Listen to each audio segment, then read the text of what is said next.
Hola, bienvenidos a una nueva emisión de A la Vista. Hoy en el programa 115 y un programa muy especial porque es para responder la cantidad de preguntas que ustedes hicieron en el Instagram, doctora Amalia Escarza. Vamos a hablar de maculopatía con un colega que sabe muchísimo del tema. También vamos a hablar de retinopatía diabética, de las enfermedades que pueden provocar daño en el fondo de ojo. ¿Me acompañan?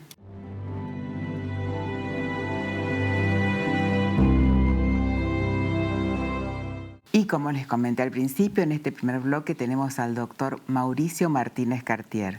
Bienvenido, Mauricio. Muchas gracias. Buenas tardes, Amalia. Buenas tardes, la audiencia. Mauricio, te hemos invitado porque una pregunta reiterativa siempre es la maculopatía. Así que te presento y nos hablas del tema, ¿sí? ¿Cómo no?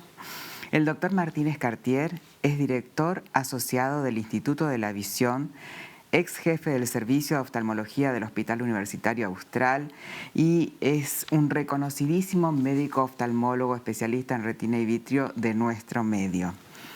Bueno, Mauricio, es la pregunta del millón. Toda la gente que sufre o tiene un familiar que sufre algún daño en la mácula está muy preocupada del tema. Y lo que siempre le decimos es, tiene una maculopatía, pero eso no lo va a dejar ciego. ¿Les contamos un poco?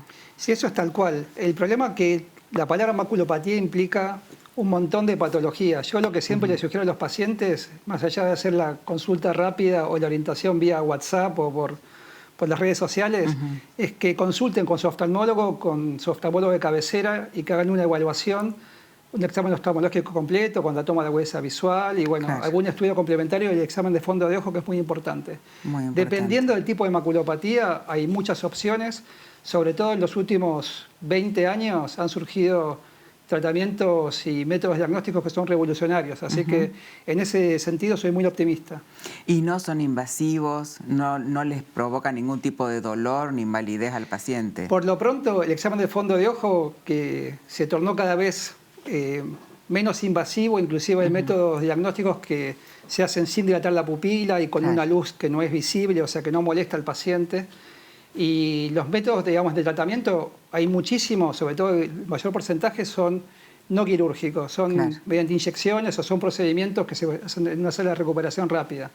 Y los casos más complejos sí, se hacen con técnicas quirúrgicas que también hace tal vez una generación atrás, el desprendimiento de retina, ese diagnóstico era como una sentencia de ceguera. Sí, tal Y cual. a partir de acá en Argentina, la década del 90, eso hubo un cambio que fue revolucionario y actualmente es al revés. Hoy un desprendimiento de retina en la inmensa mayoría de los casos se puede tratar perfectamente. Mauricio, ¿y cómo me doy cuenta que tengo una maculopatía? ¿Qué empiezo a ver o qué empiezo a no ver?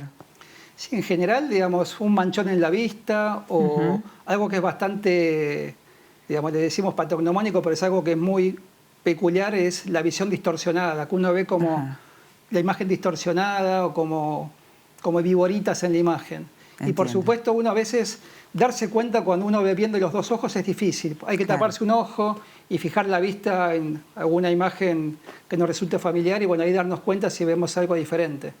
Perfecto. Y una pregunta que nos hacen es, si yo tengo diabetes, ¿puedo tener una maculopatía también?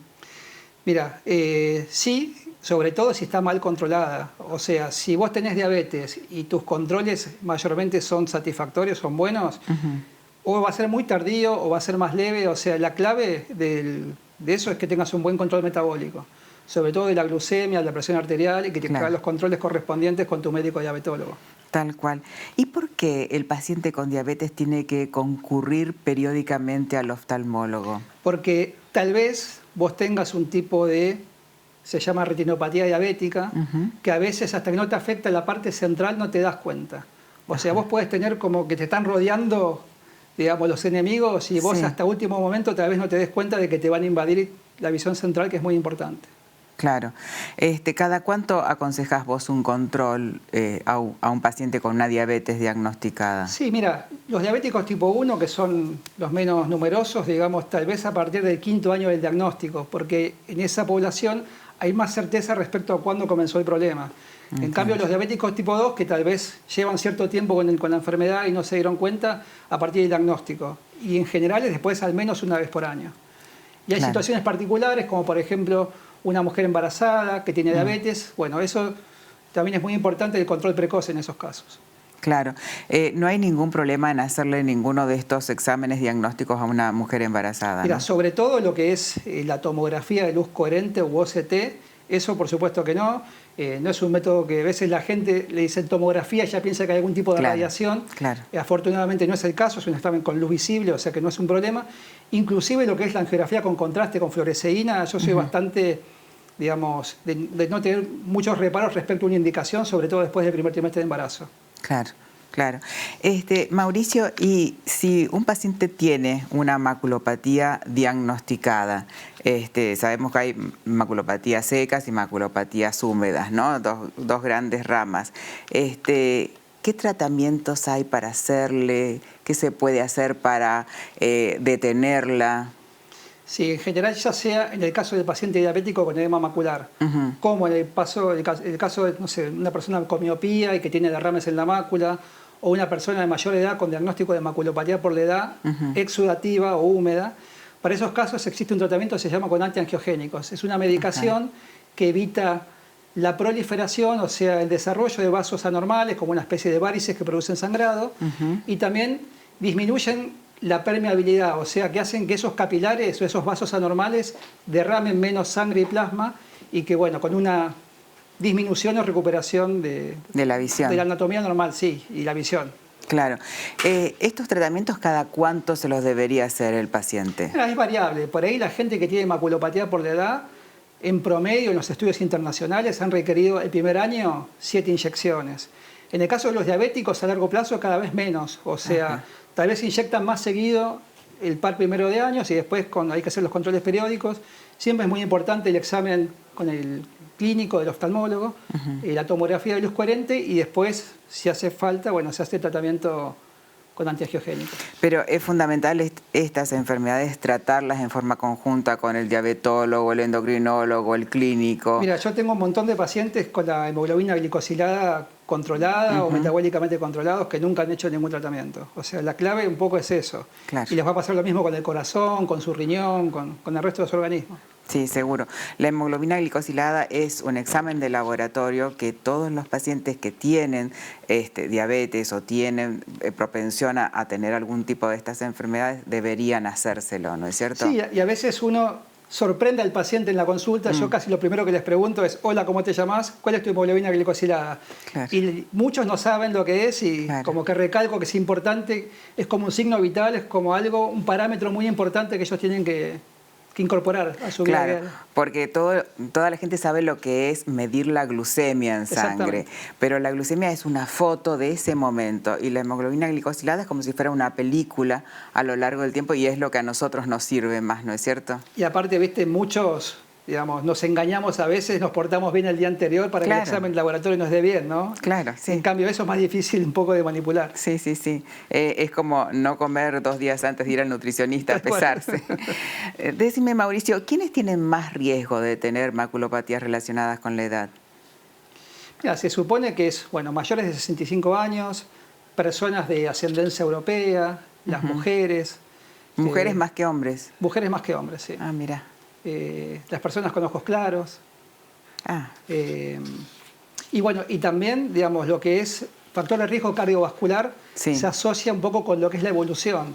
O sea, si vos tenés hipertensión, hipercolesterolemia, tenés los lípidos mal, sos sedentario, sos obeso, digamos, como que muy probablemente la evolución de tu maculopatía sea peor. Si sos fumador, por supuesto. También es muy importante, digamos, lo digo como exfumador y como sé que es algo que cuesta mucho, pero es una causa muy evitable de maculopatía. Sí, tengo entendido que cuatriplica la posibilidad de tenerla. Multiplica varias veces. No, es increíble. Y los miopes que dijiste, las maculopatías miópicas, ¿los miopes qué riesgo tienen? Sí, lamentablemente yo a veces les explico a los pacientes que el ojo miope, los ojos de todos es como un globo. Y vos un globo al inflarlo haces que la pared se adelgace. Es un poco lo que pasa con el ojo miope. Claro. Al tener los tejidos más frágiles, son más propensos a hacer derrames en la mácula. Claro. No es que estén determinados y que sean inexorables, pero como decís vos, probablemente una persona miope tiene varias veces más riesgo que alguien no miope de tener un derrame en la mácula. Claro. Sobre todo miopías altas que tienen, no sé, el anteojo más de 15, más de 20 dioptrías, ¿no? Sí, sí, sí, lo explicaste perfecto. El globo que se infla más y parece más finito, más transparente y pierde el color. Mauricio, ¿algún consejo que le quieras dar a nuestros televidentes sobre los controles, la periodicidad de ir al oftalmólogo y controlar el fondo de ojo? La clave, yo siempre insisto, es hacer un control, ya sea el médico clínico con su diabetólogo y bueno, y acá con el oculista lo mismo. Es tener un médico de cabecera con el cual uno confíe. Porque lamentablemente en esta época de la posverdad tenemos por ahí un exceso de información, Sí. pero eso no es un exceso de conocimiento. Tal cual. Y en general el conocimiento lo tiene que encauzar una persona en la cual uno confíe. Totalmente de acuerdo. Nunca mejor dicho, Mauricio. Te agradecemos muchísimo que hayas venido al Muchísimas gracias a piso. ustedes. Nos despedimos del doctor Martínez Cartier. Saben que cualquier pregunta que quieran hacerles, el doctor las va a responder. Y vamos a una brevísima tanda y volvemos con más a la vista.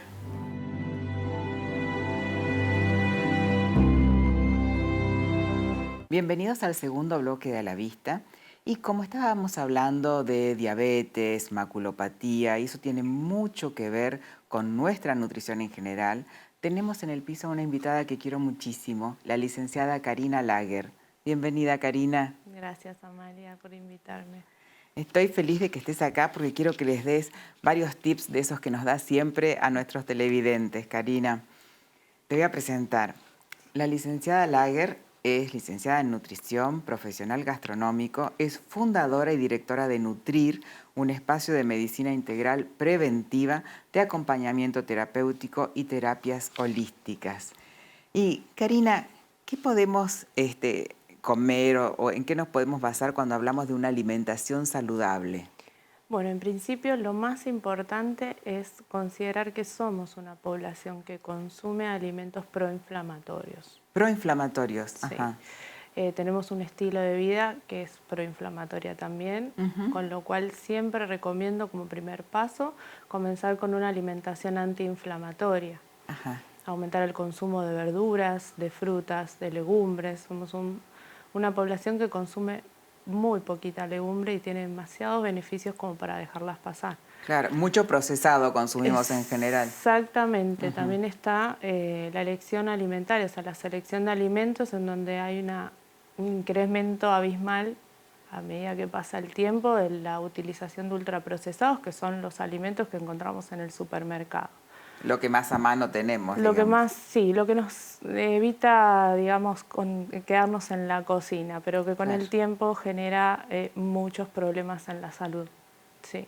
Sí, me imagino que sí. Sí. Y si nosotros queremos hacer una alimentación para cuidarnos los ojos, para cuidarnos la salud visual, ¿hay algo a lo que tengamos que apuntar? Sí, sobre todo a los antioxidantes de las frutas, de las verduras, de los betacarotenos que están en los alimentos, en las frutas y verduras de color naranja.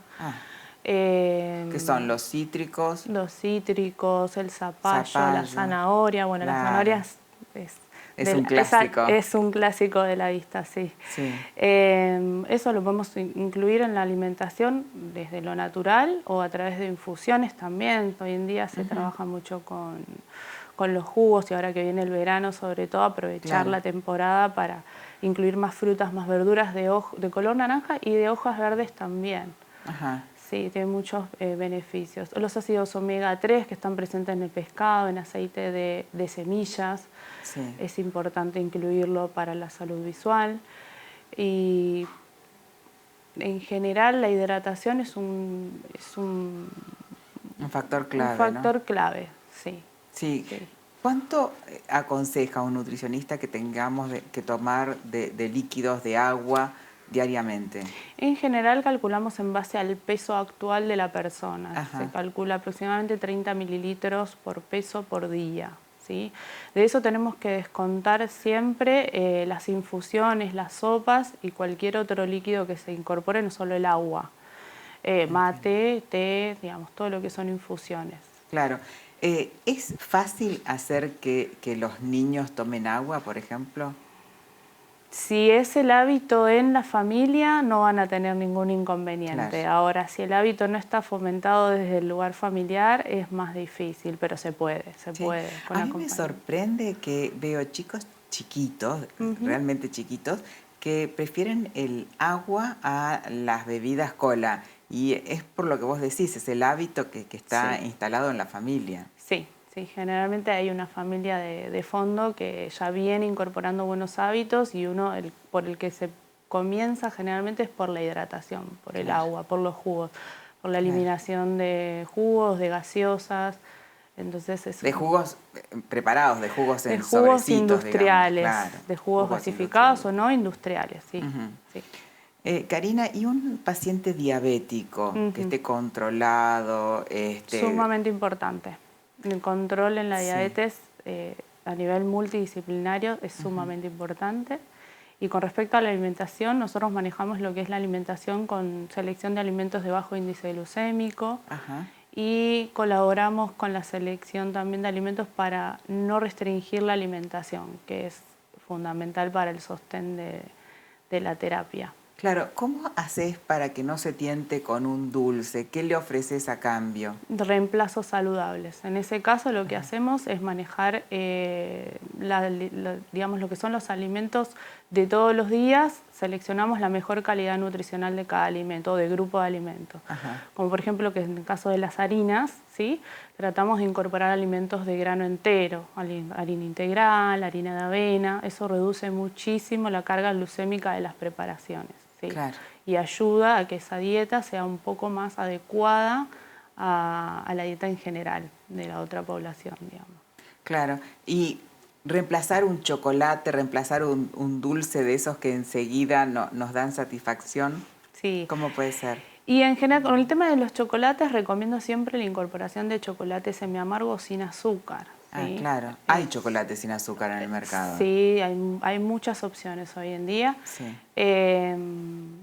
Con respecto a otras preparaciones, como es el panqueque con dulce de leche, modificar la receta de base, ¿no? En vez de utilizar harina, cambiar la harina por la harina integral. Y no estamos modificando el hábito alimentario, sino la calidad nutricional de lo que comemos todos los días. Sí, en caso de los diabéticos es fundamental para generar adherencia a los tratamientos, que es uno de los pilares.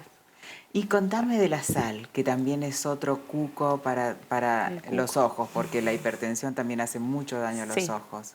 Sí, la hipertensión genera un daño progresivo en lo que es los órganos en general y el sistema, y bueno, a nivel oftalmo es un tercio de lo que comemos, para que se entienda, va para la salud visual.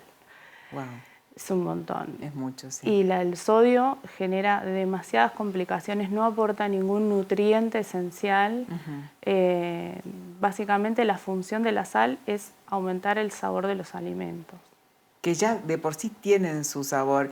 ¿Y cómo para ese paciente que nos está viendo, que antes de probar la comida ya le agrega sal, ¿qué le podemos sugerir? Que primero comprueben los alimentos, que empiece... El paladar es importante que se entienda que el paladar se puede entrenar. Ajá. Así bueno como eso. hacemos, sí, con los chicos. Entonces vamos disminuyendo la cantidad de sal que consumimos. Entonces, en vez de poner, si no podemos cortar el hábito de incluir sal en la preparación servida, lo vamos a empezar a excluir del momento de la cocción. Ajá. Entonces, o al revés, o viceversa, es una buena opción también. Depende del hábito de la familia. Lo primero es cortar todos los hábitos que no sean saludables. El consumo excesivo de sal, la baja hidratación con agua pura, el bajo consumo de frutas y verduras y legumbres. Claro. Eso es, iniciar por ahí, en cualquier tipo de alimentación es un punto a favor. Sí, el que prefiere comerse una torta o comer un postrecito preparado y no una fruta de postre, ¿no? Para incorporar algo dulce.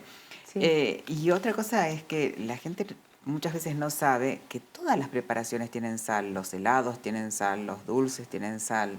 Sí, sí, todos los que son los productos industrializados. Por eso siempre recomiendo que lo mejor es volver a la cocina casera, en donde uno puede controlar los nutrientes que está incorporando, más si está en un estado de salud digamos, en particular, un estado, Claro. sí, de enfermedad. Y los frutos secos, que ahora todo el mundo está con su bolsita de frutos secos y se consumen tanto. Los frutos secos es un alimento hipercalórico. Había que Ajá. evaluar a cada persona, pero en general es una herramienta, nosotros lo utilizamos como herramienta de snack, siempre que sean sin sal y sin azúcar. Claro. ¿Sí? Es un alimento que también nos da muchos ácidos grasos buenos para el cuerpo, para todas las células, y lo fundamental es que se puede utilizar en medios de transporte. Uno puede comer en el colectivo, en el tren. No hace falta, digamos, comprar un alimento en el kiosco como si fuese un alfajor. Claro. Siempre es mejor tener una bolsita de fruto seco. El tema es la cantidad. ¿Y cómo lo regulamos a eso? En general es un puñado, pero como lo que te entra en la palma de la mano. Exacto. Okay. Pero como lo dije anteriormente, habría que evaluar el caso, porque al ser un alimento hipercalórico puede, en el caso de sobrepeso y obesidad, claro, no es recomendable.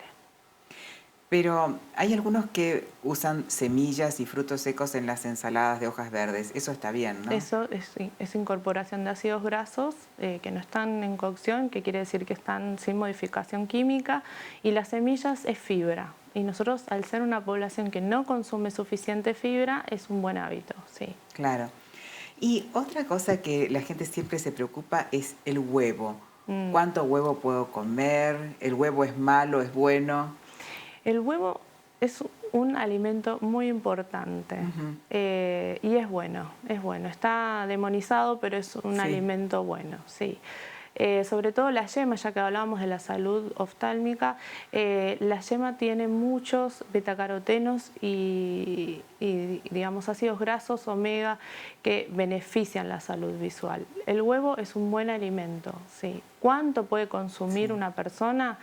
Hasta hace un tiempo el huevo era 3 veces por semana.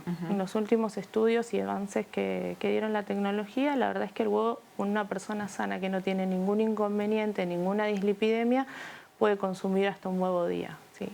Ah, mira vos. Y es como vos decís, estaba demonizado el huevo para todos. ¿Algún consejo que vos quieras darle a la población, sobre todo con la hidratación, que hiciste mucho hincapié y ahora que se vienen los días cálidos? Y es tan importante tanto para los niños más pequeños como para los adultos mayores, ¿no? Sí, exacto. Bueno, lo primero es consultar siempre a un profesional, digamos desde la nutrición, o si tienen algún profesional de la salud cerca, también estar asesorados. Con respecto a la hidratación, tener en cuenta que, como dice Amalia, ahora vienen los días de mucho calor y la población vulnerable suele ser o los más grandes o los más pequeñitos, que muchas veces no tienen el poder de decisión y de elección, así que estar muy atentos con eso.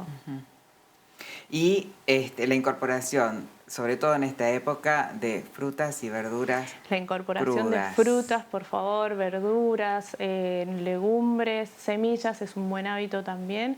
Y bueno, y otras especies antiinflamatorias también colaboran, como es el jengibre, el ajo, la cúrcuma, en infusiones, en la cocción.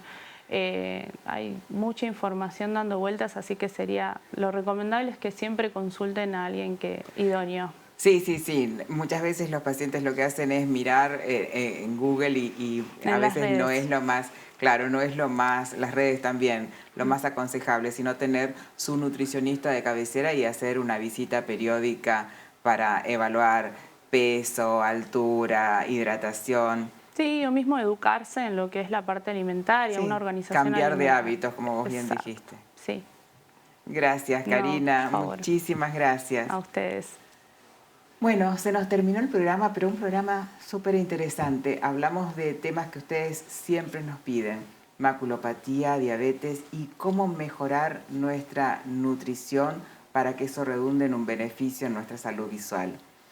Nos vamos, pero volvemos la próxima semana, el martes a las 17:30, aquí en A la Vista por Canal Metro. Muy buena semana.